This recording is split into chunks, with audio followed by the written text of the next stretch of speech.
Controlling the five universal senses can actually help us to stop doing sins. But how is it possible?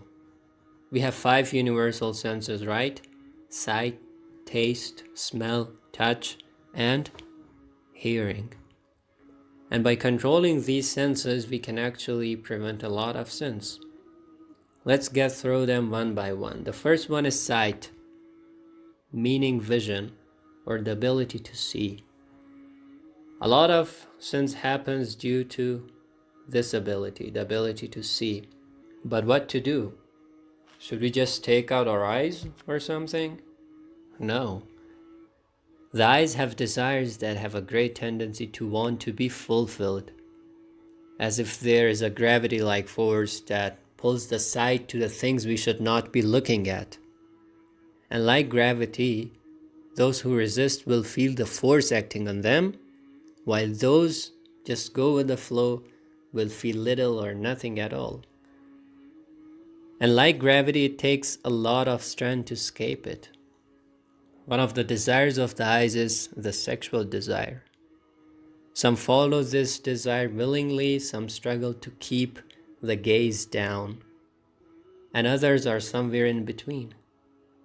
If this desire is not kept in control, it can affect our productivity. It takes away our focus and we lose much of our precious time and our faith too.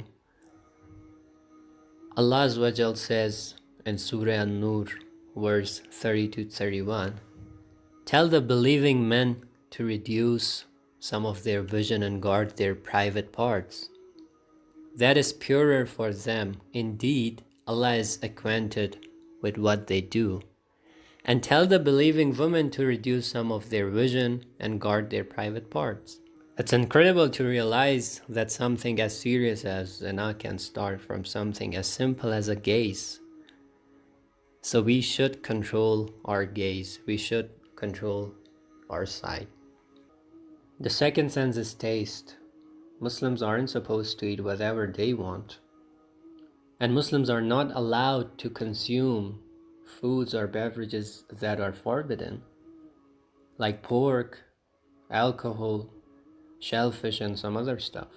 And the reason that they are forbidden in Islam is that they ultimately create a lot of problems, a lot of health issues for the human beings.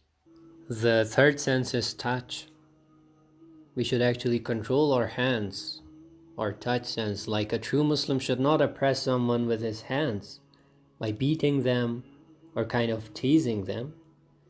And you know, hands are also used in doing wrong stuff like stealing something, and we should control our hands, our touch sense, to prevent sins. The fourth sense is hearing. How to control this sense to prevent sins? Just don't hear to someone who is backbiting or a person who is being pessimistic.